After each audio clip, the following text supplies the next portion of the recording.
Hey friends, welcome back to Morning Mind Dump with Tree. If this is your first time here, hello, my name is Tree. This space is for real thoughts, real stories,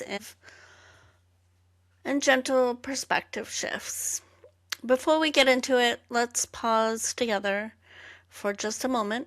Take a deep breath, relax your shoulders, unclench your jaw, and let yourself arrive exactly where you are. And just a soft reminder, everything I share here comes from my own lived experiences and personal perspective. You don't have to agree with any of it. Please take what resonates, leave the rest. Okay, let's dump it. So, this episode is airing just after New Year's, and I want to be honest right out of the gate. I did record this earlier version of this episode before the new year with a whole plan, a whole vision, and yes, with a very specific cake in mind. I was even going to do this on video, but I didn't feel like it today.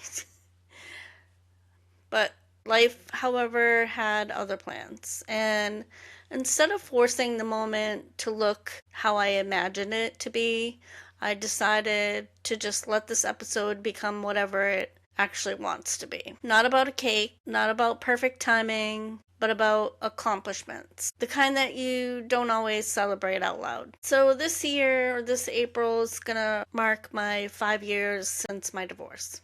And I don't say that for sympathy, I say it for acknowledgement. For the past 5 years, I've been taking care of myself emotionally, financially, spiritually, mostly on my own. Not entirely on my own, and I want to be real clear about that. I have had some help along the way, and I'm deeply grateful for those people who have showed up when they could and how they could. This isn't about pretending I did everything alone. It's about recognizing that I learned how to lead myself. And that's an accomplishment I don't minimize anymore. I'm still living my purpose through art, through creativity, and through connection. Right now, a lot of the hugs and the love in my life come from pets instead of people. And you know what? That doesn't make them any less real. There was a time when I might have judged myself for that, and now I see it differently. Love is love, connection is connection, and I'm no longer rushing it or forcing it to look like someone else's version of fulfillment. I spent the last couple of years in what I can only describe as hibernation. Less people, less noise, less distractions. And not because I hate people, but because I needed to hear myself. I never really took the time to hear myself.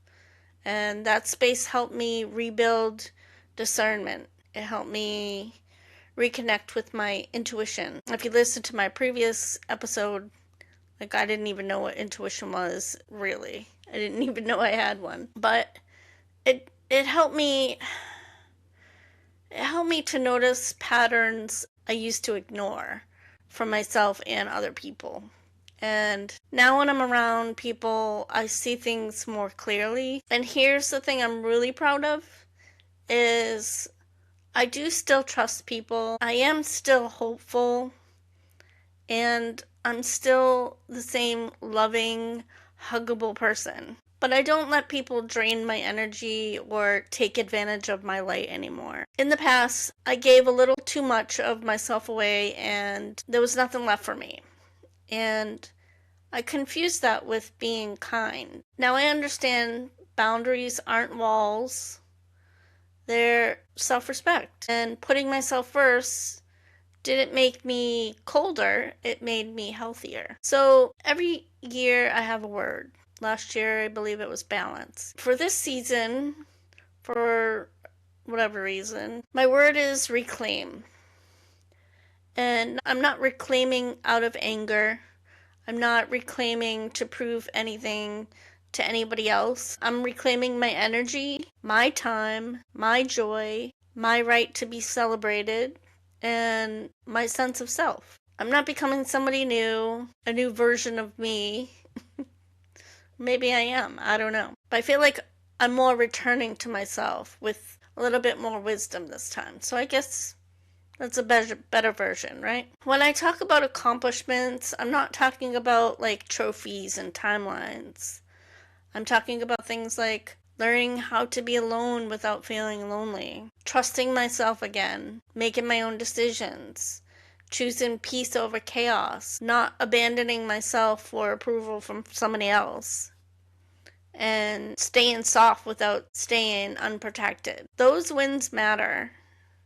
And if you're listening to this and thinking, I haven't done much this year, if you kept going, then you did. I say this for you and I say this for me. So I'm going to leave you with this question. What is something you've survived, learned, or protected about yourself that you never fully acknowledged? And what would that feel like to reclaim that without apology? Please answer that in the comments below, or you can send me a message, or you don't have to share it with me, just share it with yourself or somebody else that you want to. But I do read the comments and I love feedback. Of course, lets me know that you're actually listening. That's today's morning mind dump. I really thank you so much for spending this time with me. And if you enjoyed our chat today, the most wonderful and completely free way to support this passion project of mine is to simply engage with this video when you leave a comment, or you give a thumbs up, or you share it with somebody. Definitely subscribe or follow. It tells the magical internet algorithms to share this content with other amazing people who might need it to hear it too. It truly makes a huge difference in helping our community grow. And speaking of community, I do have a community now on Skool, skool.com, and the link will be in the description box below. It's my own little Treetopia world where everybody's kind and nobody judges, and you can get daily journal prompts, tree of wisdom, quotes, occasional messages from the universe, and a bunch of other stuff. And also access to some workshops and courses online. Also, I have Therapy Thursdays and Mindful Mondays, check-ins depending on if you have a subscription or not. But the free subscription has a bunch of stuff that you can always participate at any time. But if you need more one-on-one, I am an art life coach certified, not a therapist, but we can do art life coaching one-on-ones or groups if you want. If you do feel called to do more, you don't want a subscription, but you might just want to give a little bit more support. I do like my hot chocolate, so I have a hot chocolate fund. The donation link is always in the description box below. And until next time, pour the coffee, your hot chocolate, or your tea. Hit the play button. Breathe, relax, open your mind, and be kind to your mind. Much love and hugs. Have a great day. Rise and shine, let's start the day. Sip some thoughts and drift away. No judgment here, just heart and flow. Morning mind dump with Trie, let's go.